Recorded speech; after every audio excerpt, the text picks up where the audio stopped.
అనకాపల్లి జిల్లా దిబ్బడిలో high tension నెలకొంది. TDP నేతలపైన YCP కార్యకర్తలు దాడి చేశారు. ఈ ఘటనలో ఇద్దరు అన్నదమ్ములు గాయపడినట్టుగా తెలుస్తోంది. టీడీపీ తరఫునటువంటి ఎంపీటీసీ అభ్యర్థిగా పోటీ చేసినటువంటి సేనాపతి శ్రీనివాస్, మణికంఠ అన్నదమ్ములపైన వైసీపీ కార్యకర్తలు నేతలు దాడికి పాల్పడ్డారు. వడ్డాది నుంచి బైకులపై తిరిగి వస్తుండగా జడ్పీ పాఠశాల వద్ద రోడ్డుపైన అడ్డగించి కర్రలతో దాడి చేశారు.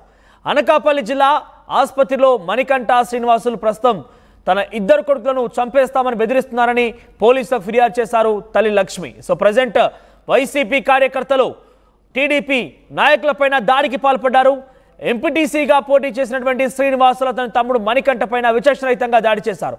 వడ్డాది నుంచి తిరిగి వస్తుండగా జడ్పీ స్కూల్ దగ్గర అడ్డగించి కర్రలతో విచక్షణరహితంగా దాడి చేశారు. ఈ నేపథ్యంలో ప్రస్తుతం వారిని కూడా అనకాపల్లి జిల్లా ఆసుపత్రిలో చికిత్స అందిస్తున్నారు. తల్లి లక్ష్మి చెప్తున్న ప్రకారంగా తన కుమారుని చంపేందుకే ఈ ప్రయత్నం చేశారంటూ తల్లి ఆవేదన వ్యక్తపరుస్తోంది. ప్రస్తుతం పోలీసులు కేసు నమోదు చేశారు. ఒకసారి ఆ సంఘటనా స్థలంలో జరిగినటువంటి ఆ లైవ్ దృశ్యాలను చూసే ప్రయత్నం చేద్దాం. కర్రలతో దాడి చేస్తున్నటువంటి ఆ దృశ్యాలను ఒకసారి చూద్దాం.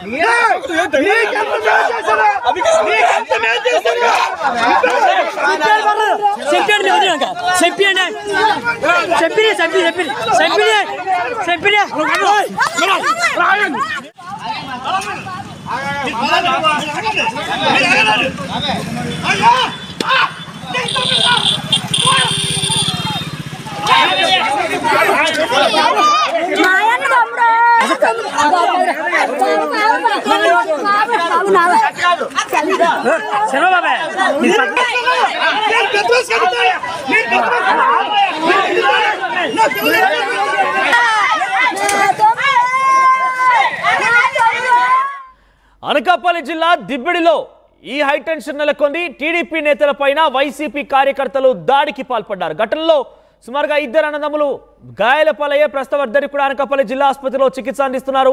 టీడీపీ తరఫున గతంలో ఎంపీటీసీగా పోటీ చేసినటువంటి అభ్యర్థిగా సేనాపతి శ్రీనివాస్, తన తమ్ముడు మణికంఠ ఉన్నారు. ఈ నేపథ్యంలో ఇద్దరిపైన కూడా అడ్డగించి వడ్డాది దగ్గర ఒక ప్రభుత్వ జడ్పీ పాఠశాల దగ్గర అడ్డగించి రోడ్డుపైనే ఇద్దరిని కర్రలతో విచక్షణరహితంగా దాడి చేశారు.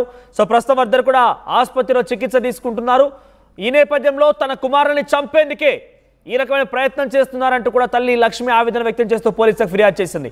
మరిన్ని అప్డేట్స్ మా ప్రతినిధి శివరామకృష్ణ అందిస్తారు. శివరామకృష్ణ, ఏం జరిగింది? ఒక ఇద్దరు వ్యక్తులను చూసి ఇంత పెద్ద ఎత్తున వైసీపీ కార్యకర్తలు దాడి చేయడం గల కారణం ఏంటి? దీనికి ప్రధాన కారణం ఏంటంటే ఎక్కడ వీరిద్దరి మధ్య వ్యక్తిగత కక్షలు ఉన్నాయా, లేదంటే రాజకీయపరమైనటువంటి విభేదాలే కారణమా? ఏం జరుగుతోంది? మనోజ్, ఎలక్షన్స్ ఎన్నికలు అయినా 100 రోజులైనా సరే ఈ ఆధిపత్య పోరేదే ఇలాగే కొనసాగుతుంది. ఈ అనకాపల్లి జిల్లా దిబ్బిడిలో హై టెన్షన్ అయితే నెలకొంది. టీడీపీ నేతలపై వైసీపీ కార్యకర్తలు దాడికి అయితే పాల్పడ్డారు. ఘటనలో గాయపడిన ఇద్దరు అన్నదమ్ములు శ్రీనివాస్ అలాగే మణికంఠ. అయితే టీడీపీ తరఫున ఎంపీటీసీ అభ్యర్థి పోటీ చేసిన సేనాపతి శ్రీనివాస్, తన సోదరుడు మణికంఠ ఇద్దరు కలిసి వడ్డాది నుంచి బైక్ మీద తిరిగి వస్తుండగా అయితే జడ్పీ పాఠశాల వద్ద వీళ్ళు అడ్డగించి కర్రలతో దాడి చేశారు. అయితే ఈ ఆధిపత్య పోరు ఇప్పటి నుంచో కొనసాగుతుంది. ఈ నేపథ్యంలో అయితే వీళ్ళకి మాట మొన్న ఒక పండుగలో అయితే మాట చెలరేగి వీళ్ళు కక్ష పెట్టుకొని ఈ విధంగా చేశారని చెప్పి స్థానికులు అయితే తెలియజేస్తున్నారు. అనకాపల్లి జిల్లా ఆసుపత్రి అయితే మణికంఠ శ్రీనివాసులు తన స్థానికులు అయితే ఇమీడియట్ గా తీసుకెళ్లడంతో ప్రాణాపాయం అయితే లేదు. అయితే తన ఇద్దరు కొడుకుల్ని చంపేస్తానని చెప్పి బదిలిస్తున్నారని ఇప్పటి నుంచో ఈ ఆధిపత్య పోరు జరుగుతుందని చెప్పి ఈ ఇద్దరు తల్లి లక్ష్మి అయితే పోలీసులకు అయితే ఫిర్యాదు చేసింది. ఏదైనా ఈ ఆధిపత్య పోరు చిన్నదానికి గొడవలు పెట్టుకుని ఏదో విధంగా కొట్లాటకి రెడీ అవుతున్నారని. దేనికోసం ఆధిపత్య పోరు అంటే కేవలం రాజకీయాల్లో అక్కడ పెత్తనం చెలాయించాలనా, లేదంటే ప్రజల్లో కొంత విశ్వాసం పొందాలనా? ఆధిపత్య పోరు అంటే ఎటువంటి ఆధిపత్య పోరు? మనోజ్, అదే వైసీపీ టీడీపీ మధ్య మేమంటే మేము అన్నట్టు ప్రతి విషయంలోనే వీళ్ళు పోటీ పడుతుంటూ ఉంటారు. అలాగే మా పార్టీ అని చెప్పి ఎన్నో సంవత్సరాల నుంచి అయితే కొనసాగుతుంది. అదే నేపథ్యంలో అయితే మొన్న ఒక పండుగ జరిగిన నేపథ్యంలో కూడా ఈ మాట జరిగి ఘర్షణకైతే దిగారు.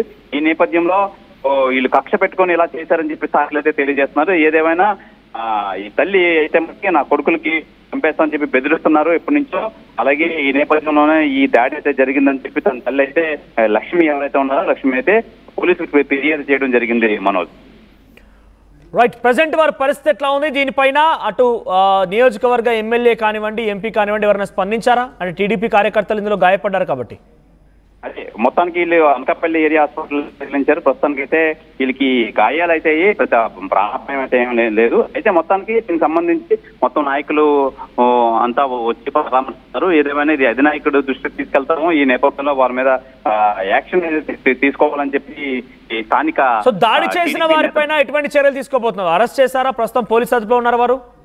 ప్రస్తుతానికైతే ఈ తల్లి లక్ష్మి ఫిర్యాదు మేరకు వీళ్ళు వాళ్ళని గాలిస్తున్నారు, పోలీసులు గాలిస్తున్నారు. ఏదేమైనా వాళ్ళని అరెస్ట్ చేసి వాళ్ళని జైలుకి పంపిస్తామని చెప్పి పోలీసు అయితే తెలియజేస్తున్నారు. ఏదేమైనా ఈవేళ తెల్లవారు జరిగిన సంఘటన అయితే మట్టికి ఈ ఫిర్యాదు నేపథ్యంలో మాకు కలిగింది. దీని మీద కంపల్సరీగా మేము యాక్షన్ తీసుకుంటామని చెప్పి పోలీసులు అయితే తెలియజేస్తున్నారు. మనోజ్ రైట్ శ్రీరామకృష్ణ. సో మొత్తం మీద అనకాపల్లిలో జరిగిన ఘటన కాస్త ప్రభుత్వం కూడా చాలా సీరియస్గా తీసుకునే అవకాశం ఉంది.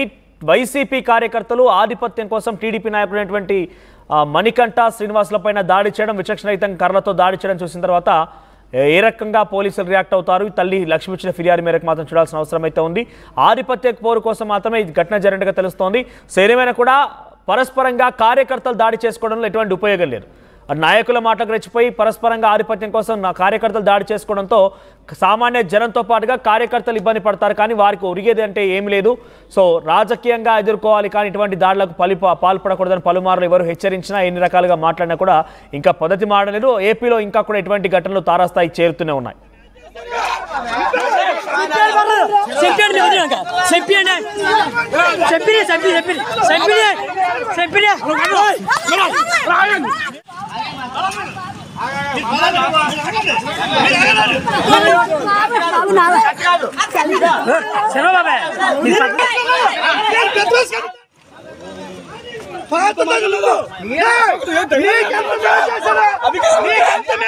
టీవీ యాప్ వార్తల్ని క్షణాల్లో చదివే అవకాశం ఉంటుంది. ఒక న్యూస్ పేపర్, ఒక టెలివిజన్ ఛానల్ మీ చేతుల్లో ఎప్పుడూ ఉంటాయి.